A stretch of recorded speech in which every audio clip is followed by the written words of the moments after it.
G'day, Justin Hall here from RightSource, sharing some insights and some thoughts on the not-for-profit space in the great outdoors, which is awesome.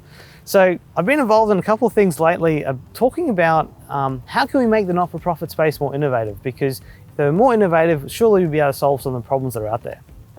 Now, that's a really interesting question, and I actually think it's the wrong question. So in working in not-for-profit space, and especially having worked before that for 20 years in the corporate space, working with a lot of different industries, my view is the not-for-profit space is actually the most innovative sector in our economy.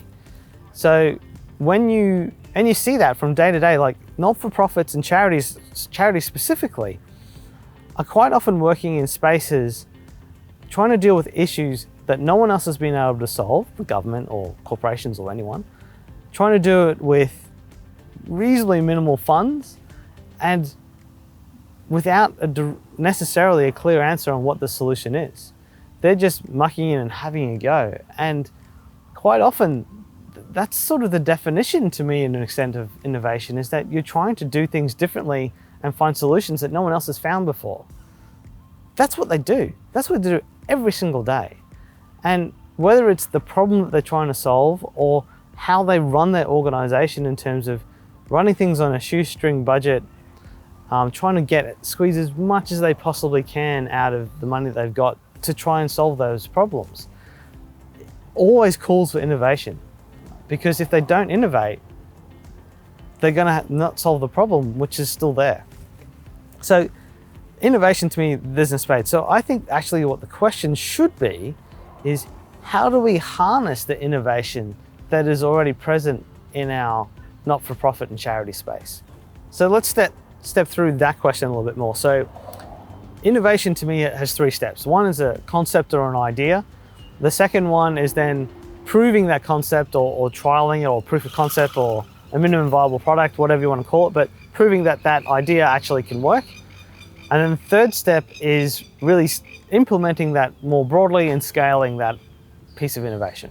When you go back and you look at the not-for-profit sector and the charity sector, quite often that idea, that's usually why they're there. So those ideas, those innovative ideas, there's always heaps of them.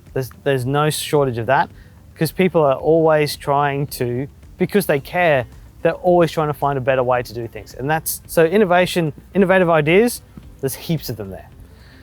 The second step of implementing and trialing those ideas, they do happen too in the charity space, because quite often they're like, hey, this idea might work, let's go give it a crack, we've got nothing to lose.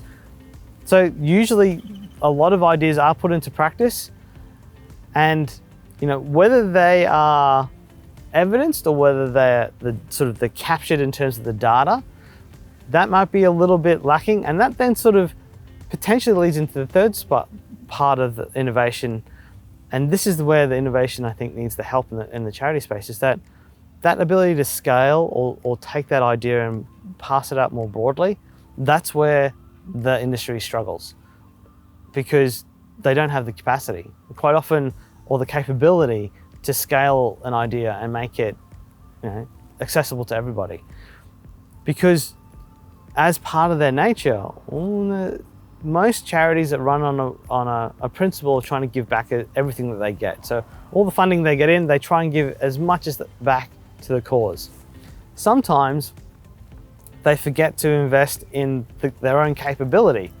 And that capability is the one that would allow them to, if they have an innovative idea, allow to scale that idea, to not necessarily be giving directly back to those people that they're serving, but to actually spend some of that resource and invest in scaling that idea so that effectively they make the pie bigger and can serve a greater audience. So that is really, for me, in my time in the not-for-profit and charity space, when I look at innovation, what we're trying to do at RightSource, and this is probably the point, how can we help?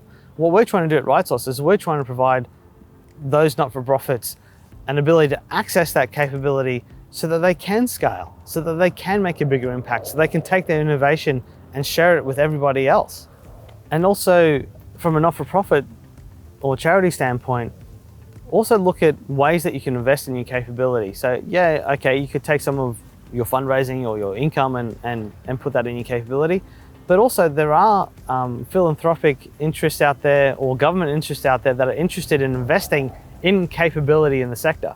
So when you're looking at your fundraising or your grants or that type of area of business, have an area that's looking at, how do we grow our capability of our organization, and those that are willing to fund that, because there are people who understand that there's a need for that. And the last thing that's happening is I'm seeing there's an evolution happening. So time will fix this as well. It may take a long time, but I'm not sure how long it will take, but we're already seeing it now where more people are wanting to see the impact organizations are make, and they're gravitating to those who are making an impact. There's an opportunity here for those in the charity space and the not-for-profit space.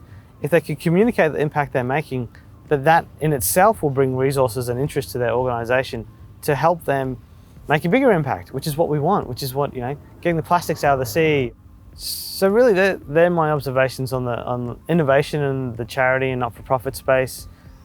The innovation's there. It's really a question of how do we harness it? How do we work? How do we solve that problem in terms of allowing that innovation to shine and come through and permeate into other areas of the economy? So that's really it for today. I'm definitely happy to talk to any not-for-profit or charity that thinks they're in the innovative space and they're really wanting to work out how they can scale or make that innovation more widespread. Happy to help with that and happy to connect with those who might be able to be looking for that same thing in the not-for-profit space. If you like this video, definitely check out YouTube. There's a whole heap of other videos on not-for-profit and that space and how the governance and finance of that space can be improved, or just some general information you might find interesting.